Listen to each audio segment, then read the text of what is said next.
tane veriyor.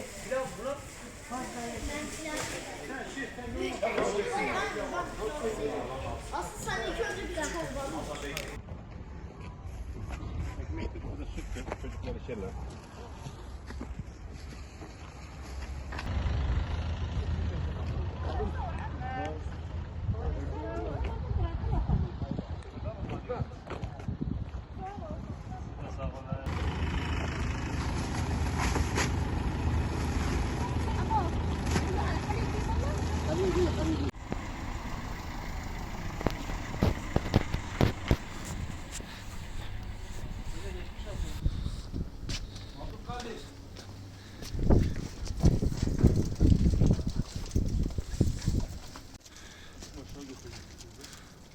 Ben şu arabayla da şunu da alalım.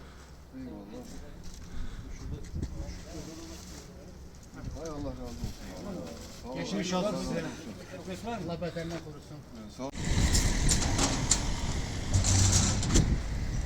Ahmet.